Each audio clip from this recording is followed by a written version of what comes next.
Great Mother of Waters, you have shown us rage and radiance as the raw tides of life.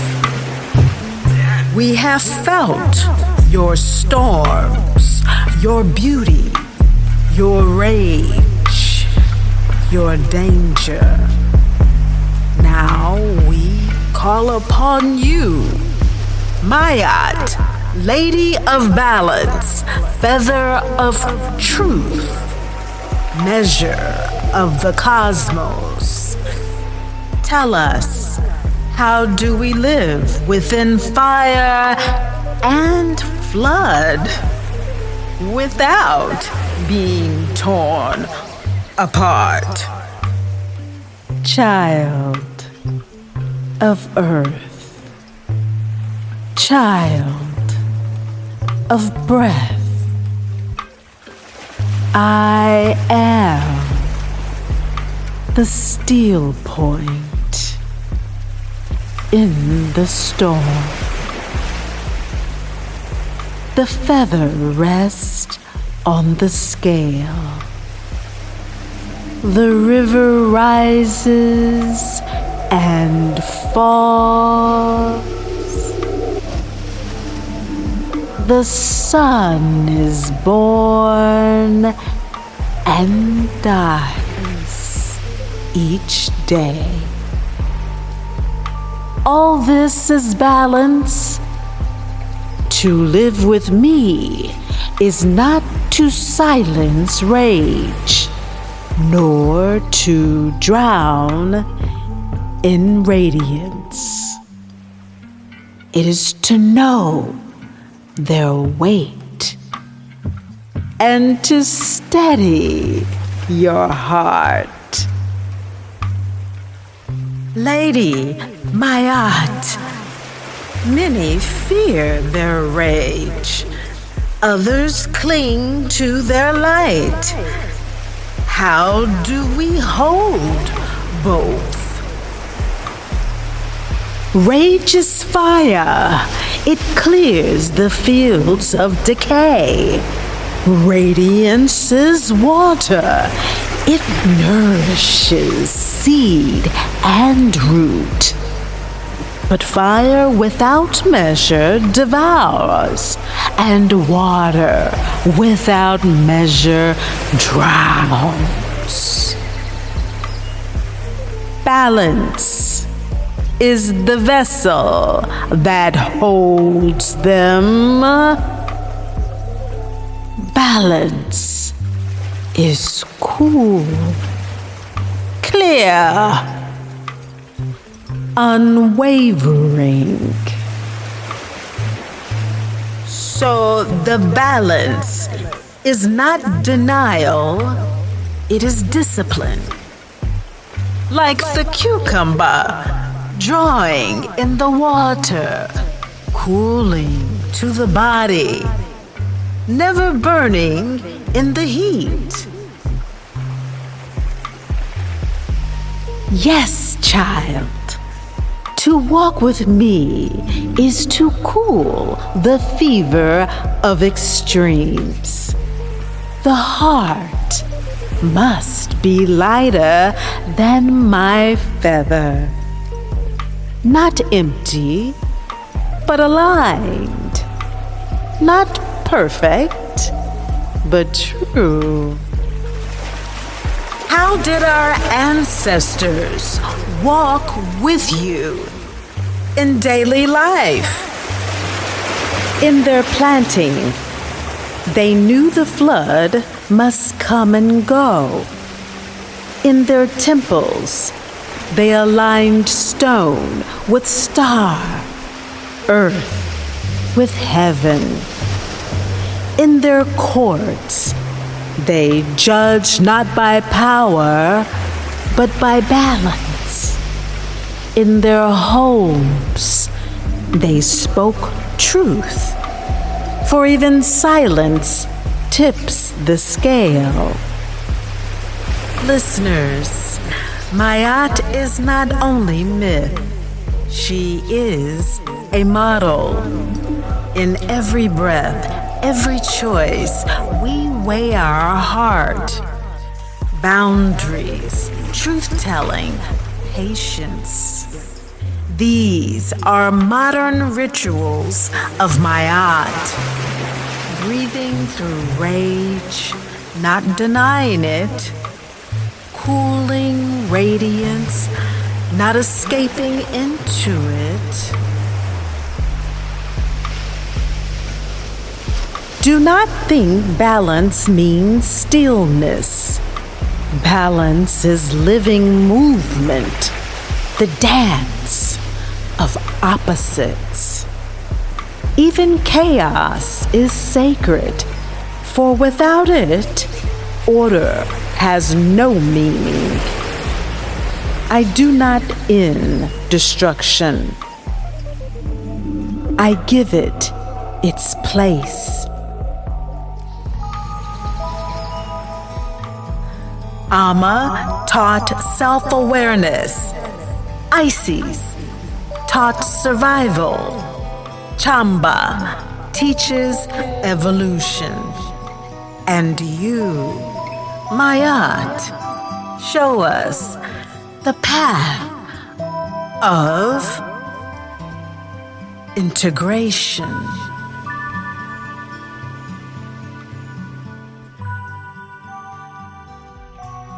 If the prior Mami Wata dialogue in Mother's Rage, our prior session was the immersion in the raw waters of rage and radiance, this Mayat episode is the resilience piece. It's the piece about trigger release and allow our divinity identity to rule in our lives as the default. That's the balance point. That's what we come back to. The law of Mayat, that cooling calibration, the art. Actually, the practice is a beautiful art of walking steady in chaos without becoming the chaos. And that's really hard to do today. It's really hard to do under circumstances that are chaotic. So here is where we take the time to go into our inner world for clarity. And Great Mother gives us that. Of course, Great Mother, the creator, downloaded the Mama Drama Trauma Healing Oracle deck, which is the foundational curriculum for this course. If this is your first time here with us, welcome. And I hope this is something that will help you to gain more clarity about what it means to be an empath with the mother wound.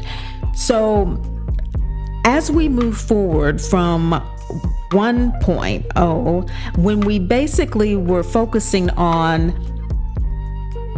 recognizing Mama Drama Trauma, defining it, clarifying what it meant to have it as an empath, what we're doing in this overview series of sessions, or rather what we've done, is basically outline that now in this 2.0, going from where we've been having Mama Drama Trauma to where we are right now. So many of us I'm having trouble because I have all of these fillers in my mouth from mercury removal. So the overlays and the crowns are on their way. But in the meantime, it's a slippery slope in there in my mouth. And I usually don't record on eclipses, but Great Mother was like, yeah, we need to do this. Okay.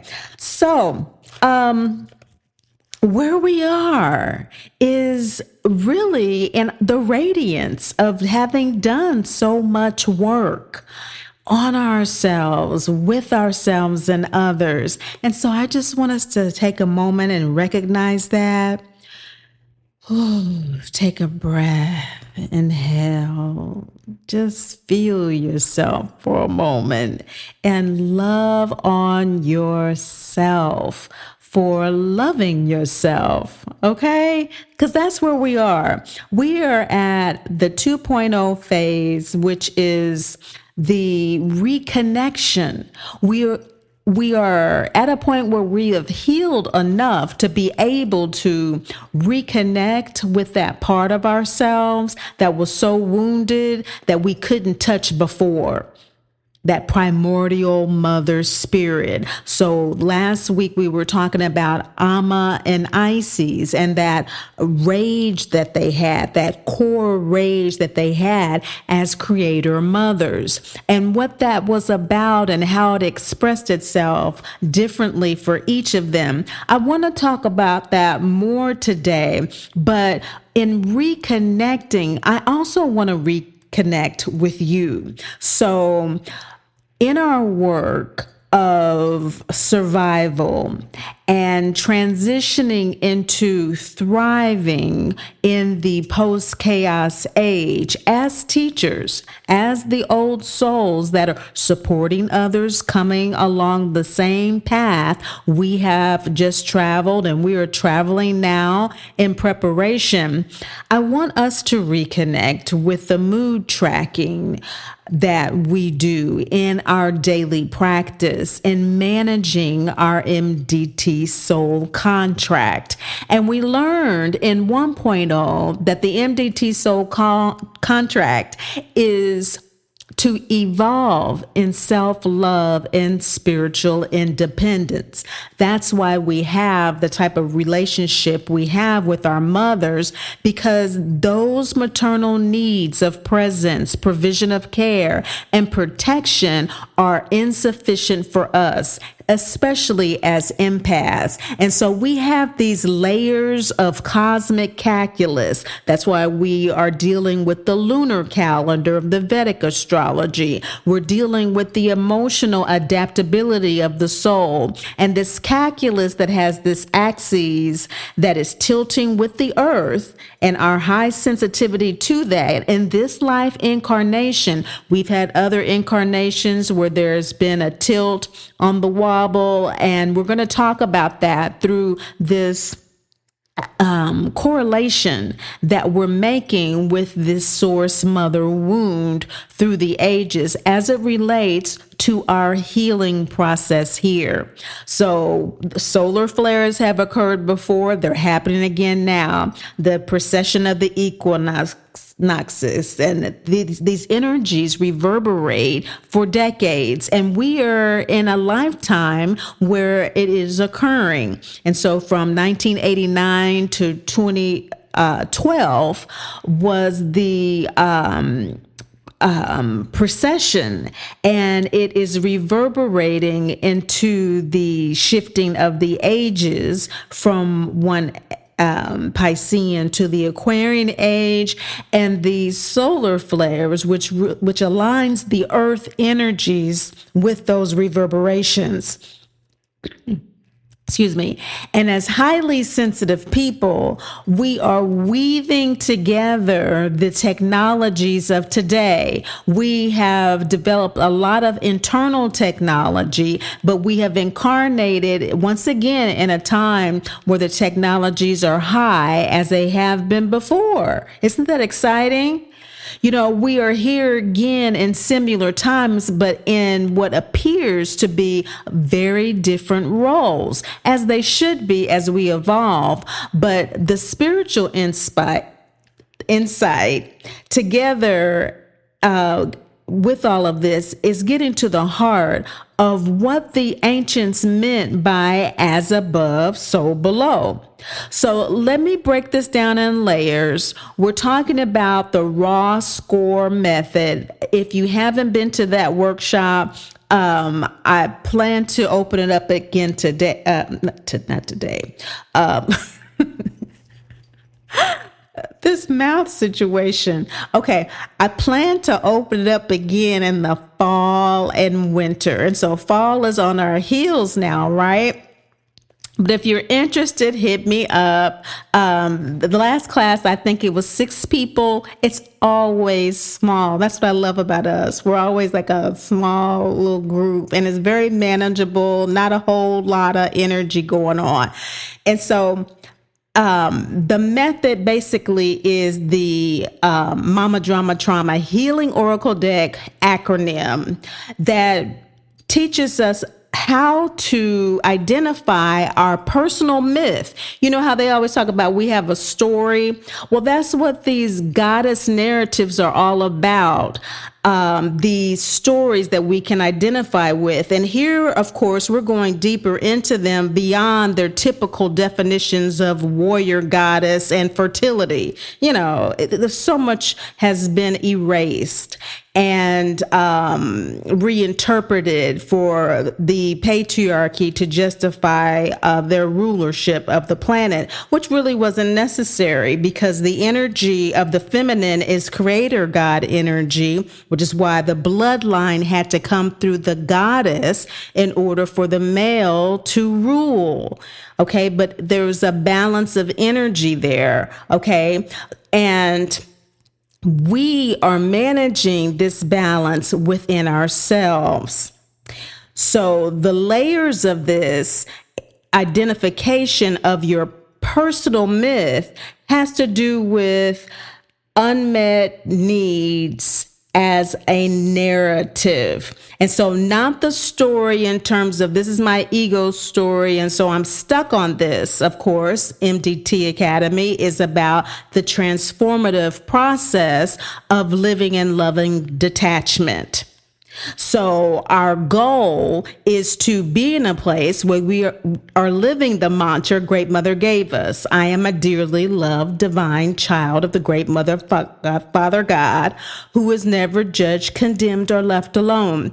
But in that process and throughout our lives, we have the mother wound empath narrative that says, a combination of or one or two of the following.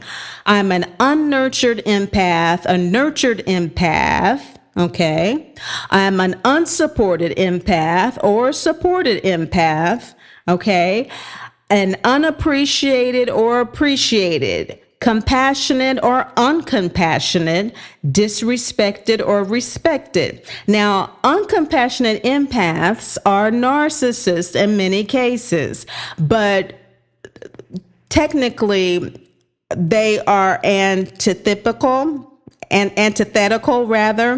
are the complete opposite polars. But I have met some narcissists who are extremely intuitive, let's say. They may not be empathic in the classical sense of being able to feel the feelings of others and wanting to be of service, to soothe or to support. Okay, that's empath typically. But they can put on like they want to do that and manipulate in the process to trap you into the control. And so I have met narcissists that from that assessment, they're on the edge and they're leaning toward the dark side, but they could be empaths if they wanted to. Okay. And so that's a very interesting mix of energies there too. And so we want to always be open to what this balance point is that the Mayat energy is teaching us. And it's teaching us that as mother wound empaths who didn't get the love we needed and feel therefore compelled to people please and to suppress our needs, is really about these areas in the deck that are outlined in the 6 suits. Of course, the root chakra is all about nurturing. And so this is about possessing that divine quality of nourishment. Yourself for yourself. Of course, the suits spell aspire. And so these are aspirations. Great Mother told us long time ago with the creation of the day that this is an aspiration to live in loving detachment. We cannot always hit the mark. Okay. That is why Mayat is so important in teaching us it's a dance. Second chakra, self-inquiry for S, is about support. What support do we have? It's about possessing that divine quality of endurance. We can endure the race if we have someone to pass the baton to from time to time. Processing our experience is important once we have passed the baton. Even when we have support, we need reprieve. And so that appreciation, that self-appreciation, that self-support to cultivate healthy relationships that can support us, that self-inquiry that's required to do that, the appreciation of self that's required to process, which is all about possessing that divine quality of gratitude for self. When we talk about integrity, telling ourselves the truth, that is the compassion. Having compassion for ourselves is about possessing the divine quality of grace.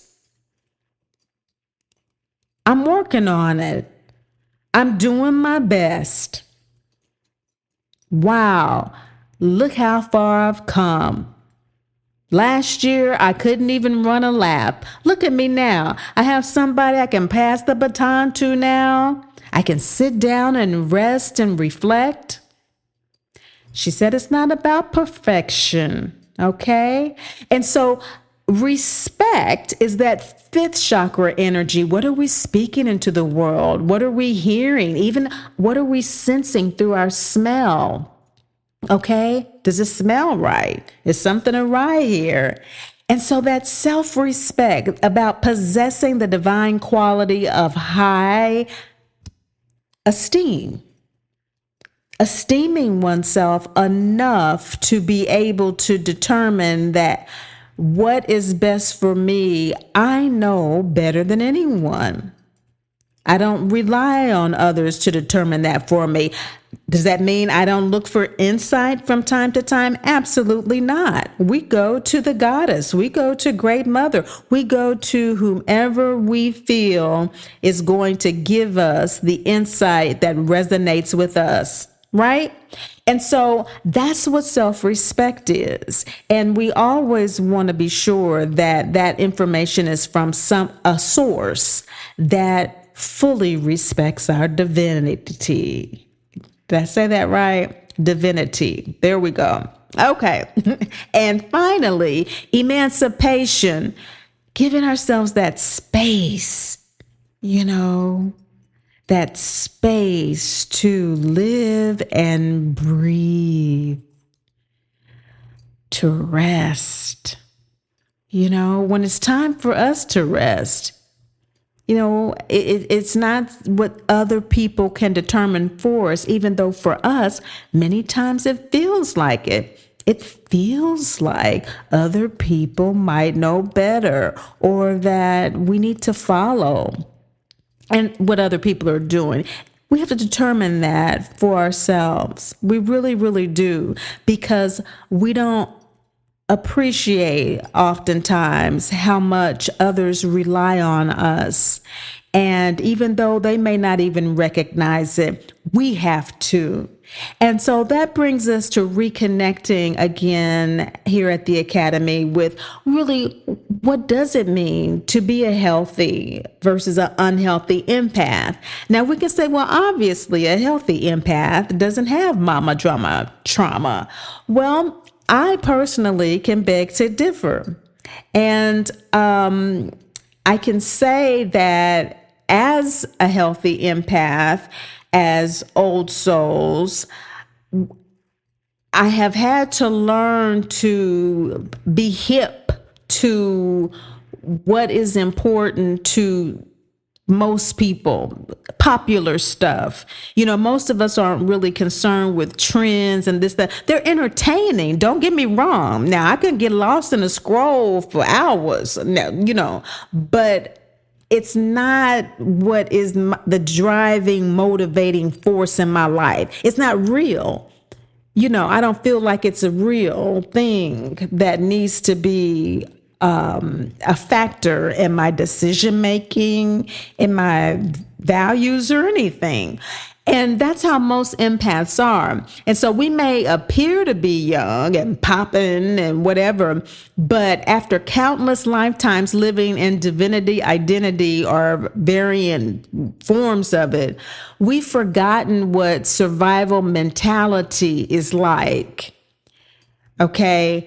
And so this is not a socioeconomic analysis. Okay. We can be in any financial state.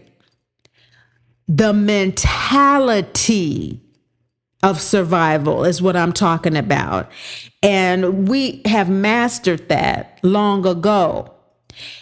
If we are still suffering through survival in the sense of mentality, well, then we are probably not listening to this podcast. Let's just put it out there. Because the survival mentality is kill or be killed. The first law of self-preservation is to preserve yourself. And it's very literal in that sense. There's no nuance there. With empaths, there's infinite nuance. Well, what if this? And what if and we get into all of that, and we could be homeless, living on the corner or somewhere in a busy urban street and be in the mentality of, okay, so I have this, but what does it mean if this person needs,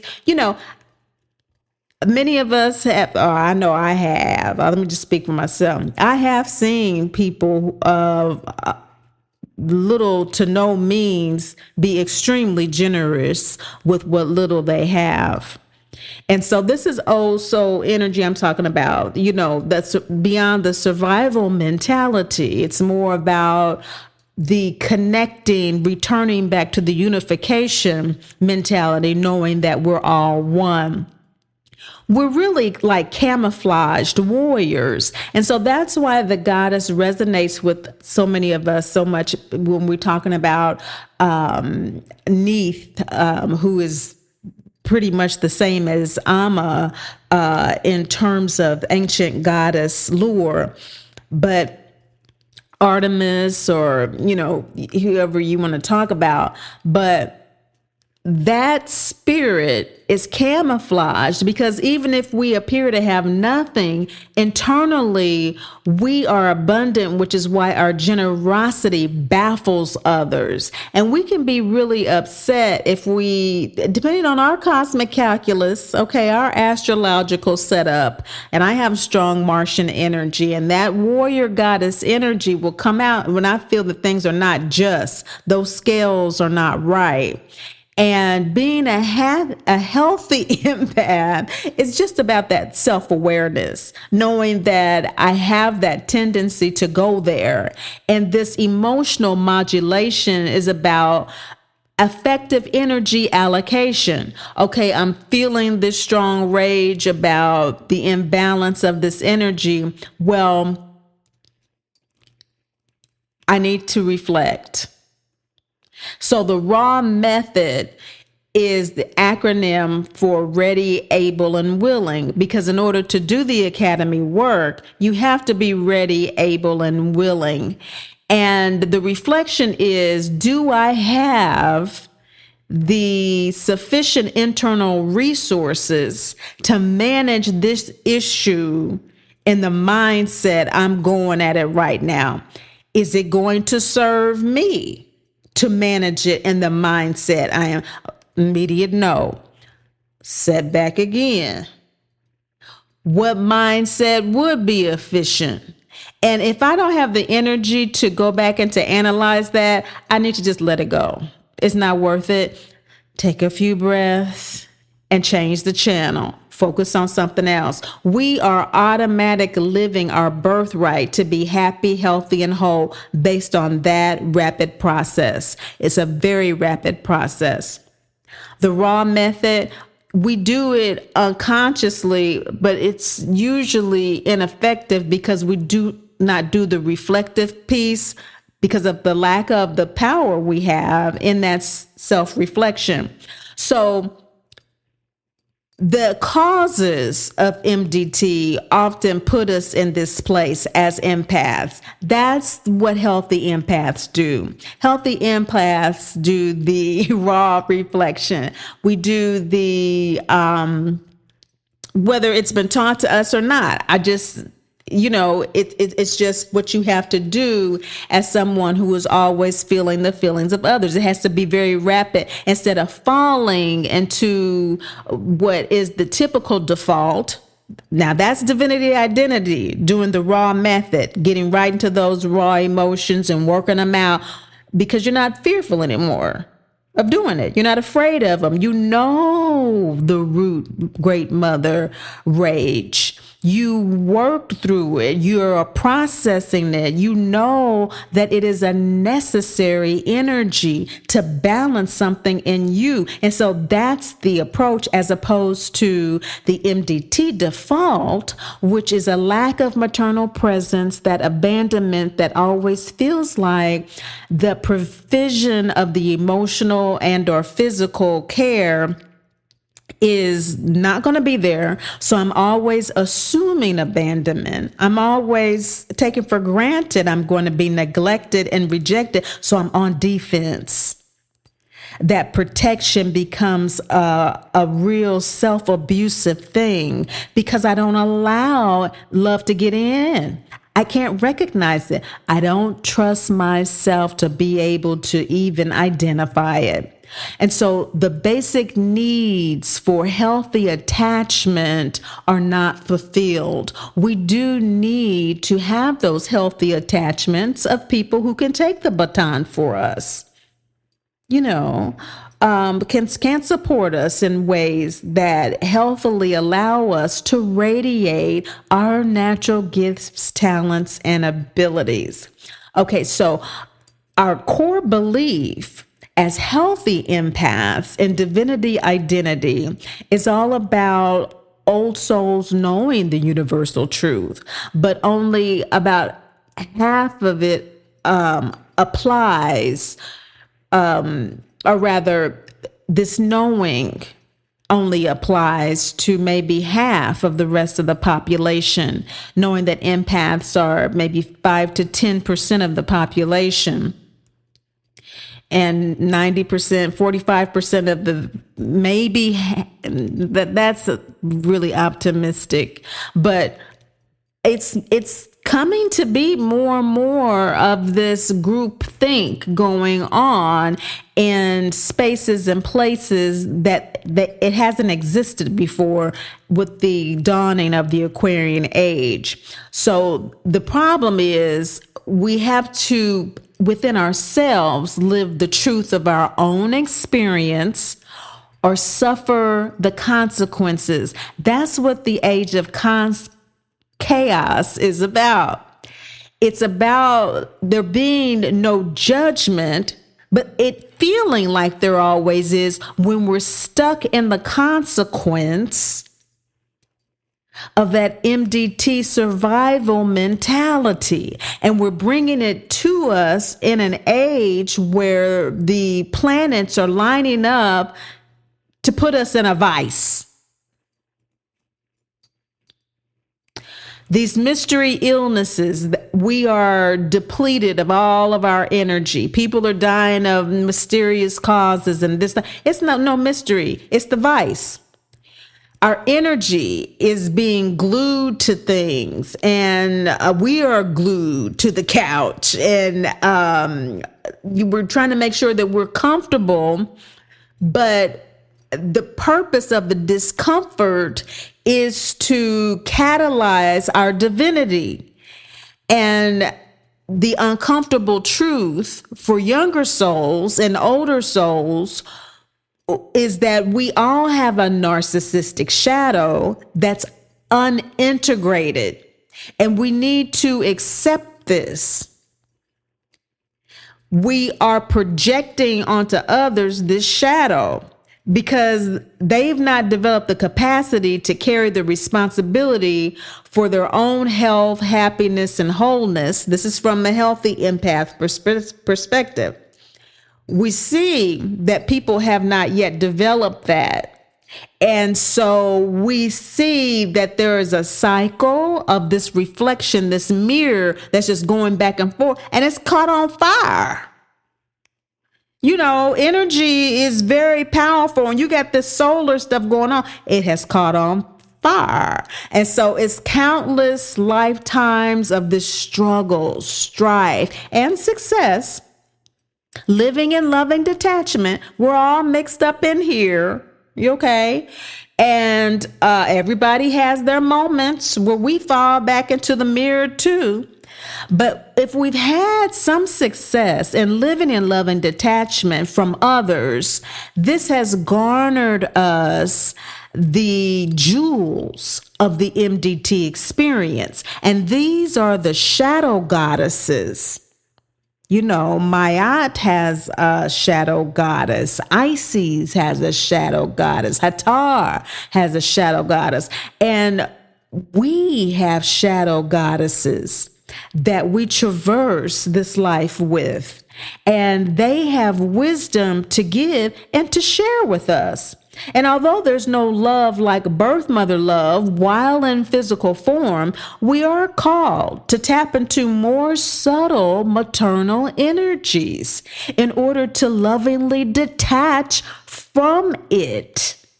Okay, in order to lovingly detach from that terrestrial, biological mother love that seems to mean the most in physical form. As souls evolve from old souls to advanced souls, we must learn to live in loving detachment from even the birth mother through a more direct relationship with our higher self. And that is where the goddesses reside, in our higher selves. And these higher selves are so down to earth because they speak to us where we are. Just like in the priestess Mayat and earlier the priestess Mami Wata last session dialogues. We have to love ourselves enough. That's it. We just have to love ourselves enough to open up to that direct relationship with our higher selves. And so we can transcend the agony of the unhealthy attachments that define the unhealthy empath at this stage of soul maturity. So there are different levels of soul maturity, and this is where the evolution of looking at the source of MDT through the great divine mothers that have incarnated on earth serves in our reconnection phase here where we are. Okay, so the empaths must understand their needs at these different levels of soul maturity. We're calling it Mama Drama Trauma Academy 2.0. But you call it whatever makes sense to you in your life. As always, you know, I am a nurturing, supportive, appreciative, compassionate, respectful, and space giver to myself. All those areas where we are crippled and attached to unhealthy things and people as a result of not giving those selves to ourselves, we can say, I am nurturing, supportive. I am appreciative, compassionate, respectful, and a space giver to myself. I give myself space. When I need it, yes, it's time for space, okay? I feel like a dearly loved divine child of the great Mother, Father, God. When do I feel like that? I can say I am a dearly loved divine child of the great Mother, Father, God. But how do I feel that way? I feel that way by nurturing, supporting, appreciating, being compassionate, respectful, and a space giver to myself. The default of the unhealthy, here we are on the balance beam again. That wound reflection piece is when we go back to the raw method. Okay? We give more than they can or have to give. So when we do that, give more than we can or have to give, that's back on that unhealthy. We're not appreciating ourselves. We're not being compassionate with ourselves.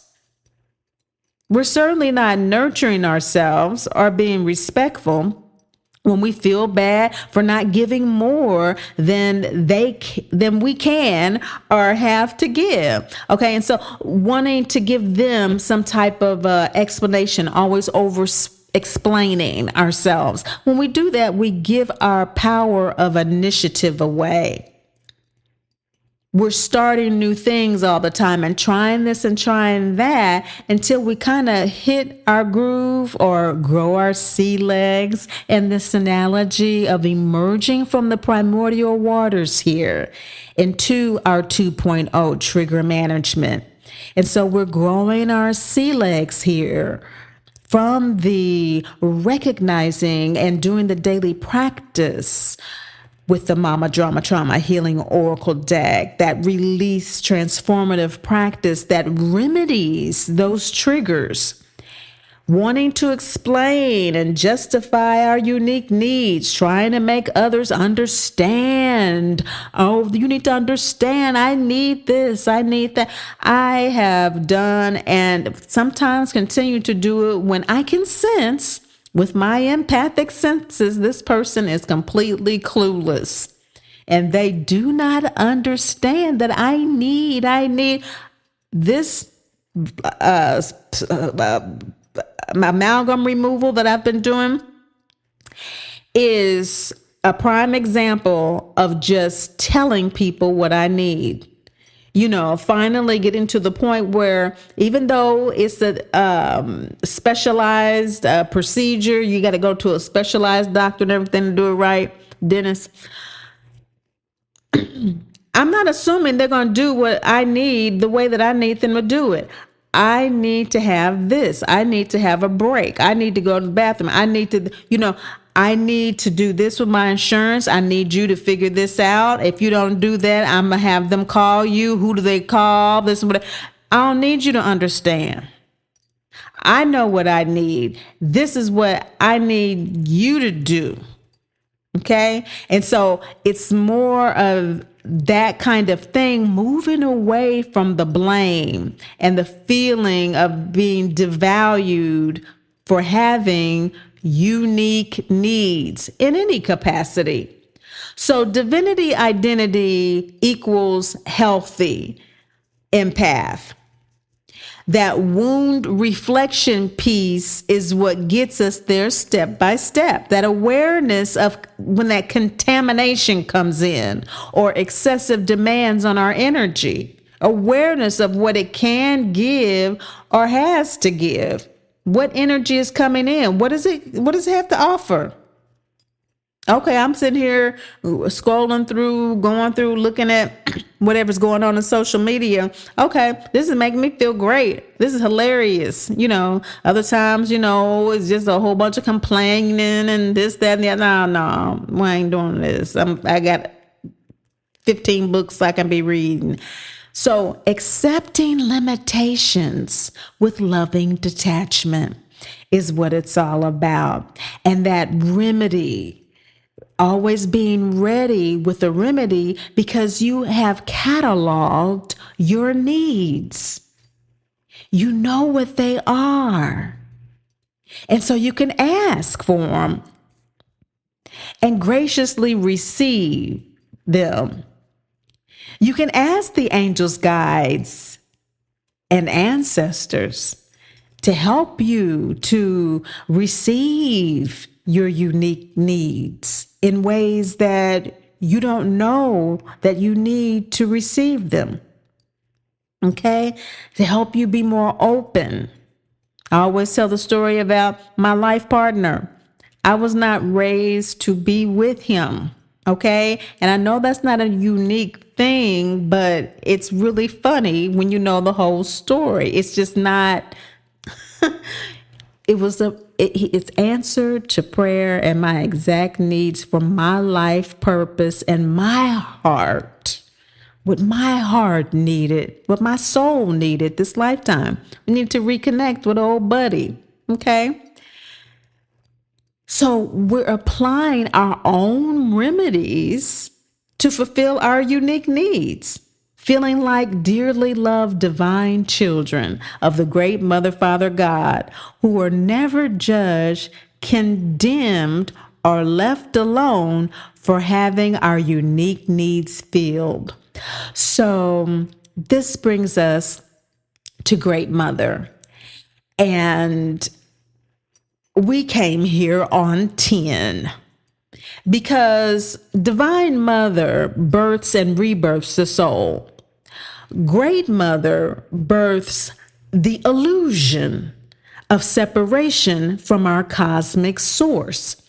So Divine Mother is the cosmic source, the vortex, the black hole. Great Mother, the universal archetype, the Creator Mother, creates the illusion of separation from our cosmic mother by default, by her juxtaposition in the situation, birthing civilizations as our mother lands, our mother's milk in material form, separate from the source. And birth mother is the ship we ride in on. Okay, it's our soul's portal into material form. Got that? So we want to be clear about the Divine Mother, Great Mother, Birth Mother, because I was going by the incorrect, flawed, good mother, great mother, terrible mother archetypes. And those are patriarchal. And we're going to talk about that. I used to define, and it's still true on the face of it, but in terms of the significance of the matriarchy, there is none. Especially when you're talking about rage. Terrible mother, what's that? It's the shadow side of the great mother. And the great mother is the mother that raises her child in loving detachment, provides all of the child's needs for her maternal presence, provision of care and protection in loving detachment. The good mother sacrifices herself for her child. And the terrible mother sacrifices the child for herself. And so with MDT, the birth mother as the portal is fulfilling a role that Divine Mother has devised her to fulfill, to evolve us in self-love and spiritual independence, to reconnect with her, to put a fire in us to want to go on back home to our divinity identity, to Divine Mother. Okay? So Mama is always cooking up some form of abandoning and abusing behavior, which we then have to process through feelings of shame, blame, and guilt. Thoughts of being unworthy and unlovable. And of course, in the old patriarchal, condemning, judgmental Oh, that's terrible. What do you mean? The mother's always thinking up or cooking up ways to make us feel abandoned and calm down. This is not a frontal lobe, preconceived, intentional act that I'm speaking of. In the process, yes, that can and will happen, most definitely with MDT. But in the cosmic calculus of someone's soul contract, your birth chart, it's set up to have that mother to experience that as a general tone, frequency. Okay, to catalyze the desire to return home. And so doing the work to sustain the ever-changing love that you need and that others need around you as that support, it's possible when we do the inner work to be intimately aware of our own needs. That's the moon. That's where the lunar phases come into play. And the segment card in the deck, this root chakra waxing gibbous moon card, is rage and indignation. And it talks about how acknowledging anger is depressing in our culture. It is a righteous indignation that's ignored. It's a justified anger that often shows up as being emotionally numb because we don't see it that way. Or if we do see it, there's an imbalance, there's too much radiance with that. And so we want to, in the raw method, listen to what it is the rage is telling us. And that's what the card is talking about, is, reflecting on how it feels, because that's going to tell us how it needs to be expressed. Okay, I'm really upset. I'm a very generous, abundant person, and I've given this resources for a particular end, and I see how it's being used. It's not being used as I intended it. In fact, it's very unfair. I'm livid. Woosah, breathe, reflect, take as long as I might need to take a brisk walk to calm down, to align with my heartbeat.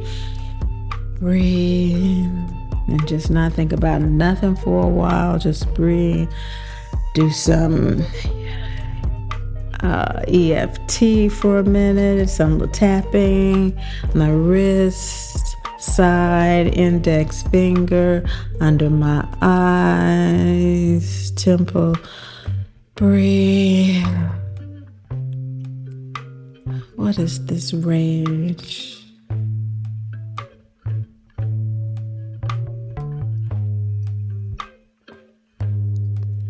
I never do anything right.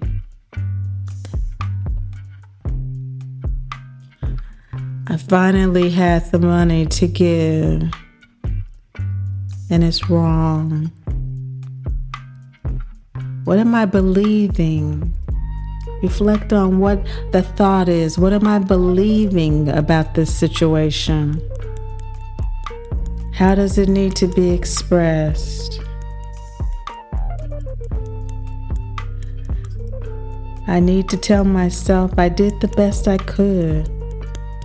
My intentions were stellar. They were out of sight. They were fully philanthropic. No one knew. It was just something I wanted to do, and I did it. I'm mad at myself for not looking more into the situation. But what could I have seen? I couldn't have anticipated this. I've donated before, so I knew what the red flags would be, and they had none. This was slick. I didn't get taken. They're taking themselves. They're going to lose this nonprofit. People aren't going to give to them anymore. I guess I was just supposed to help them along the way, on their way out.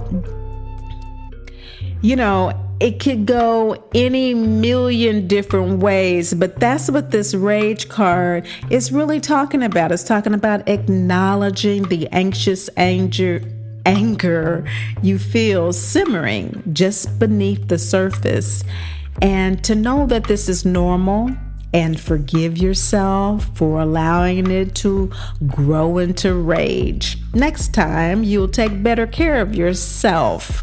Sekhmet goddess, Egyptian healing warrior of rage and rude awakenings, often disguised as sickness, deep sorrow, or unresolved anger. Powerful warrior and healing force that restores balance to our health, happiness, and wholeness. Offenders of this birthright, including ourselves, are exposed to the gibbous moon root chakra card. And I guess that's all the time we have today, but I just wanted to remind you that we are in a process of reconnecting. A lot has been going on, and a lot will continue to go on. And so having this practice is really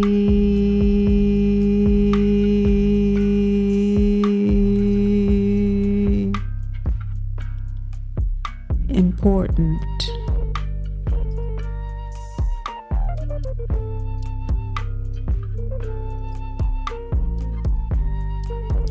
I want to thank you for listening, taking your time to do this with me. And just let you know that you're not alone and that you've come a real long way, babe. A real long way. The earth is shifting on its axes. It really is. Right now, we're at the end of the Piscean age, entering Aquarius. The axial tilt is just on this polar wandering, and it's happened before during great cataclysms. And the souls of us as priestesses and priests in our bloodlines have always played important roles in one way or another. It's not a violent flip, even though it appears that way. It's just slowly rebalancing. And that's what Great Mother is letting me know our role is the stabilizers. We are the Saturn moon for the planet right now, sharing our blessings from MDT. We'll continue on with themes of resilience from rage. We'll also start talking about the priesthood and the priest.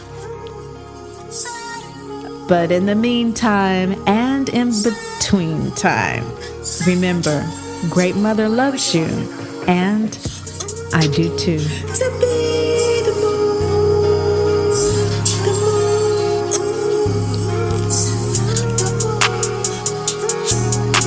Saturn's moon,